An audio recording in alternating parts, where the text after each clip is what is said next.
السلام علیکم ناظرین، انشاءاللہ ہم آپ کے لیے شروع کرنے والے ہیں قرآن پاک کا خلاصہ تفسیری۔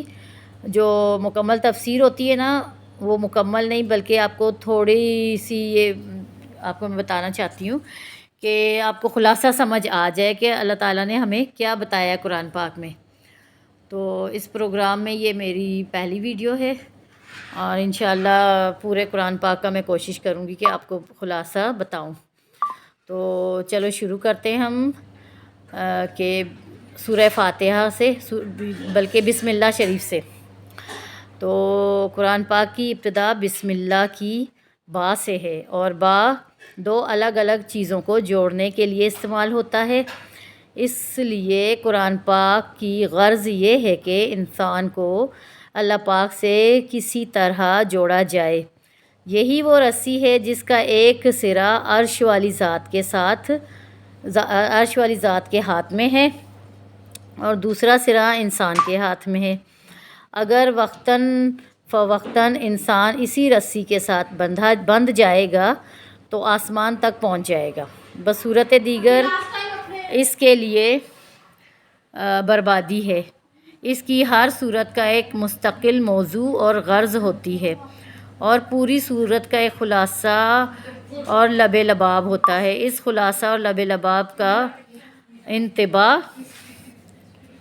انضباط اور استخراج اور اس تک رسائی عوام کا کام نہیں۔ وہ اہل علم جن کا گہرا اور وسیع مطالعہ ہو، جنہوں نے اپنے اکابرین کے جوتے سیدھے کیے ہوں اور بحال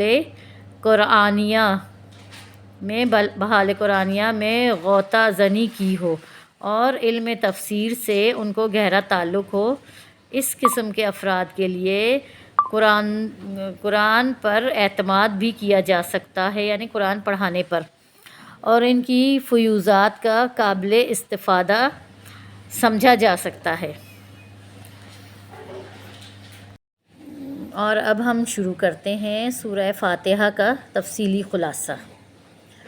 تو سورہ فاتحہ میں اللہ تعالیٰ فرما رہے ہیں، لوگو آؤ تعریف کریں اس رب العالمین کی جس کا نظام ربوبیت حیرت انگیز اور وہ خود تمام خوبیوں، بڑائیوں اور اچھی صفتوں کا بے مثال نمونہ ہے۔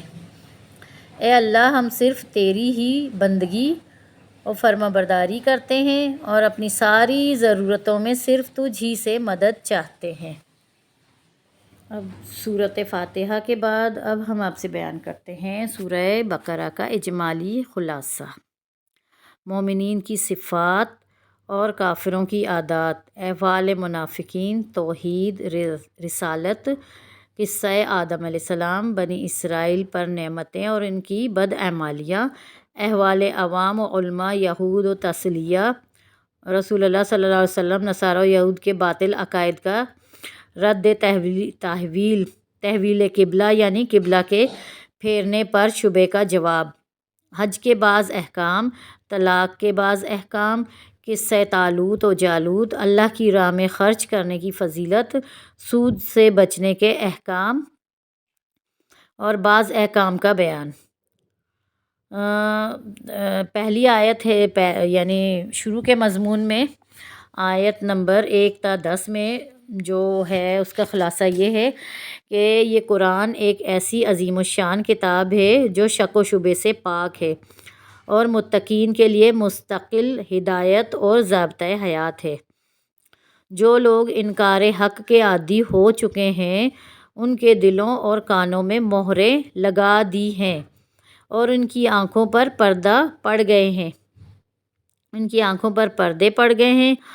اور دوسری آیت میں اللہ تعالیٰ فرماتے ہیں، لوگوں میں ایک گروہ وہ بھی ہے جو زبان سے تو ایمان انداز ہونے کا مدعی ہے، یعنی دعویٰ کرتا ہے کہ ہم ایمان لے آئیں، مگر دل سے مومن نہیں ہے۔ یہ لوگ خدا اور بندگان خدا یعنی اللہ کے بندوں کو دھوکہ دینا چاہتے ہیں، حالانکہ وہ اپنے آپ یعنی خود کو دھوکہ دے رہے ہیں، خود فریبی کے شکار ہیں۔ افسوس کہ یہ دو رنگی چال چلنے والے اس حقیقت سے نا آشنا ہیں کہ اللہ تعالیٰ نے ان کے لیے عذاب علیم یعنی کہ دردناک بڑا عذاب تیار کر رکھا ہے۔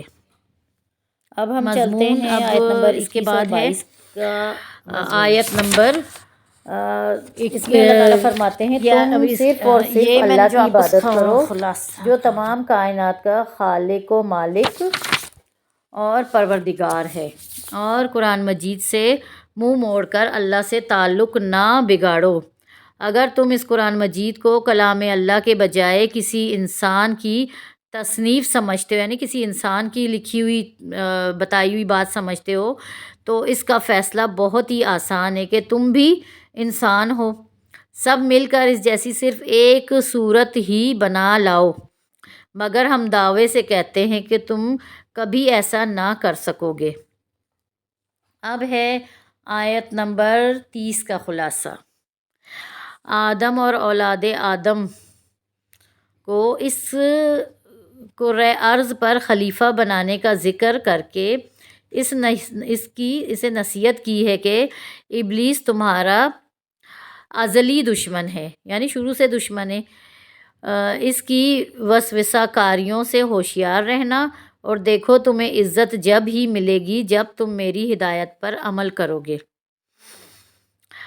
اس کے بعد آگے اللہ تعالیٰ فرماتے ہیں اے بنی اسرائیل میرے ساتھ کیے گئے عہد و پیمان پورے کرو، دین فروشی اور حق پوشی سے گریز کرو، یعنی دین کی جو ہے دین کا سودا کرنا، حق و صداقت کو جھوٹے من گڑت قصے کہانیوں اور فرضی حکایتوں کے ساتھ خلط ملط یعنی مکس کر کے مشتبہ نہ بناؤ، کتمان حق سے پرہیز کرو اور نماز زکوٰۃ کی ادائیگی کا اہتمام کرو۔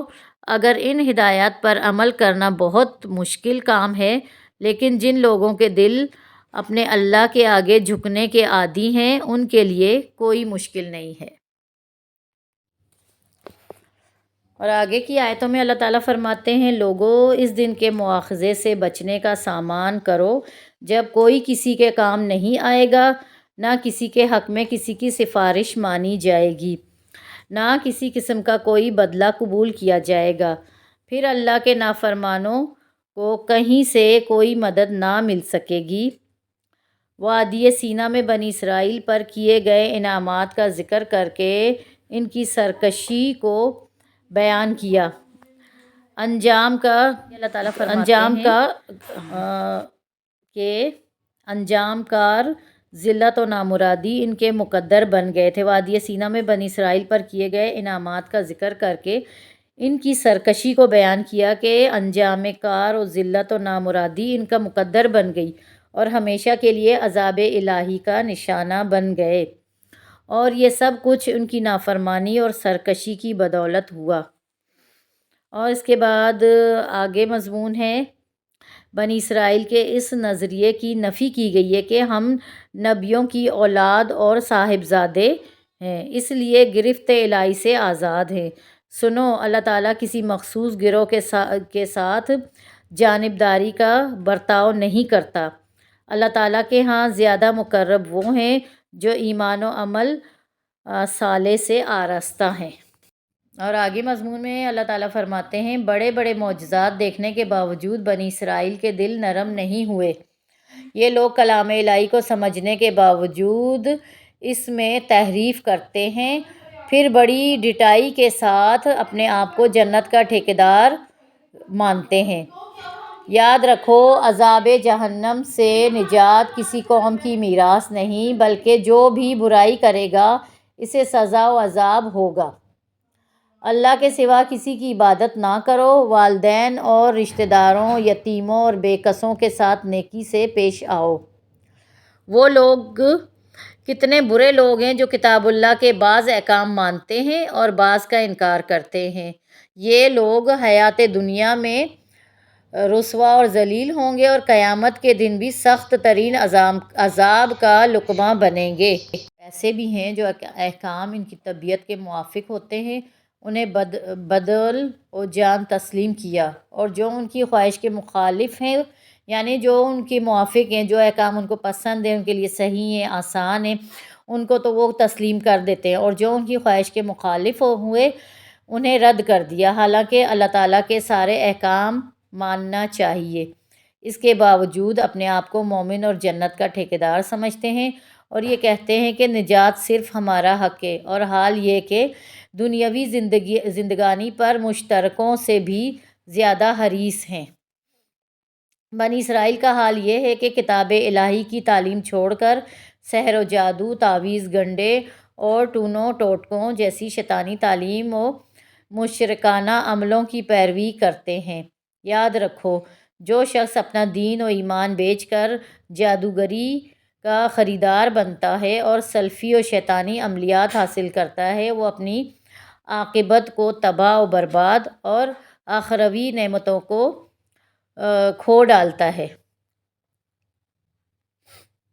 اے مسلمانوں، یہودیوں کے مخصوص الفاظ بولنے، بری عادات و اطوار اپنانے، وضع قطع اختیار کرنے، چال ڈھال اور دیگر تمام امور میں مشابہت روا رکھنے سے پرہیز کرو۔ عفو اور درگزر کا مقصد حیات بناؤ، اور نماز و زکوٰۃ کی ادائیگی کرو، جنت کے حصول کے لیے شرائط اول ہے۔ اس کائنات ارضی پر سب سے بدترین وہ گروہ ہیں جس کے دلوں میں دوسرے گروہ کی عبادت گاہوں کا احترام اٹھ گیا ہے، اور وہ چاہتے ہیں کہ عبادت گاہوں کو ڈھا کر ویران کر دیں۔ اصل مومن وہ ہیں جو قرآن مجید کو اس طرح پڑھتے ہیں کہ جس طرح اسے پڑھنے کا حق ہے۔ حضرت ابراہیم علیہ السلام و حضرت اسماعیل علیہ السلام کے ہاتھوں تعمیر کعبہ کا ذکر کیا اور دعائے ابراہیم بیان کی۔ اے خدا، اس سرزمین کو امن کا گہوارہ بنا دے، ہماری خطاؤں اور کوتاہیوں سے درگزر فرما۔ یاد رکھو، محض بزرگوں کا نام لینے یا ان کے ساتھ کسی قسم کا روحانی یا جسمانی نسب جوڑنے سے کوئی نجات نہیں پا سکے گا، بلکہ نجات کے لیے ان جیسے اعمال صالحہ کرنا بھی ضروری ہے۔ لہٰذا تم اللہ کے رنگ میں رنگ جاؤ، اور اس کے رنگ سے بڑھ کر دنیا کا کون سا رنگ بہتر ہو سکتا ہے۔ ایک سپارے کا خلاصہ مکمل ہوا پہلے پارے کا۔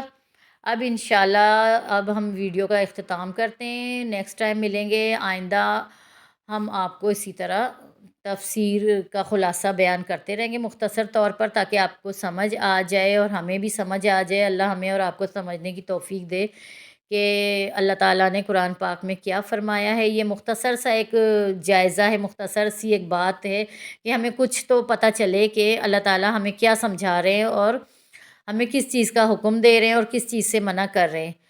تو انشاءاللہ آپ لوگ ہمارے لیے دعا کرنا کہ ہم اپنے اس مقصد میں پورے اتریں، اور انشاءاللہ آپ کو آئندہ نیکسٹ ویڈیو میں باقی کی تفسیر سنائیں گے اور بتائیں گے خلاصہ۔ انشاءاللہ کوشش کرتے ہیں کہ ہر ویڈیو میں تقریباً کم سے کم ایک سپارے کی جو ہے تفسیر کا خلاصہ ہم بیان کر سکیں، تو انشاءاللہ 30 ویڈیو میں یہ پروگرام پورا ہو جائے گا۔